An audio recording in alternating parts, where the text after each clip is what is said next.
It was a very interesting experience for me to join BALIF. I had been married to a man for 13 years. I got divorced in 1978, and 1 year later, in 1979, I fell in love with a woman. I just couldn't imagine going into the closet. It's not my style. I'm open and honest. Since I'd come out to my family and I'd come out to my students, I was willing to now essentially come out nationally. My first meeting with the board, I had to walk up the steps of Donna's house to get to the meeting, and my knees were literally knocking together as I walked up those stairs. I was so scared. But I got inside, and everybody greeted me and welcomed me, and the rest is history. But that part was really hard. I'm probably the most recently straight woman who joined BALIF in the beginning. The immediate issue is that Governor Jerry Brown wanted to appoint an openly gay judge, but the kind of tradition was if you were looking for someone in the black community, you would go to the Black Bar Association. If you were looking for a women's group, you would get an endorsement. And there was no LGBT Bar Association to do that endorsement. And his willingness to do this, when he appointed Mary Morgan to the municipal court, she was the first lesbian ever appointed, as we said, in the universe, But at the time, it was unheard of. And you really, not many would dare to be out and run for a judgeship or get appointed. And we just thought it was the most crazy thing to think, it's felony to be practicing, gay man or lesbian in 26 states or something like that at the time. And we're going to have an openly gay and lesbian judge.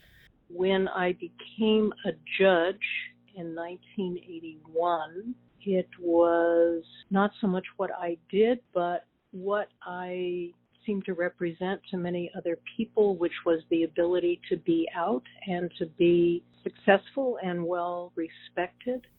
For those of us who are litigators, our cases are in most instances decided by judges, and judges are subject to their own biases, and those of us who go into the courtroom as openly gay, as openly queer people have, I think, an obstacle to overcome in many courtrooms across the state, across this country. Prior to that time, we were in the corners, and all of a sudden we're behind the bench. That's extraordinary.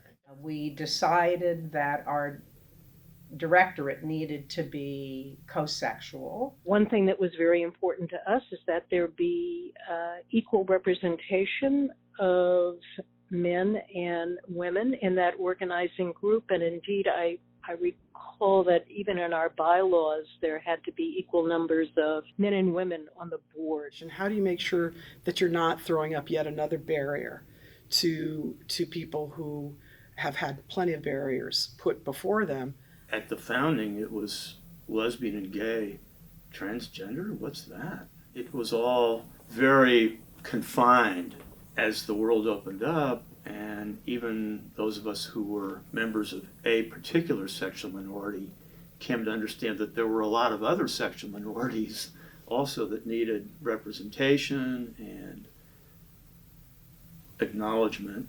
I think the greatest service that BALIF provided, first it was the Gay Legal Referral Service, and then the AIDS Legal Referral Service. BALIF played an unbelievably pivotal role in the AIDS epidemic, including the ALRP. That was all BALIF lawyers. I was called to, I think, the VA hospital to do a will for a guy who was dying. And I said at one point, do you have any family? And it's like, well, I have 7 siblings, but I don't want them around. They're going to throw my boyfriend out. They're going to take over. And I said, I can assure you these will be upheld and you will be protected. And I went back a week later to see him, and all of his siblings were in the room with him as he was dying. And I felt like, wow, that's, I did that.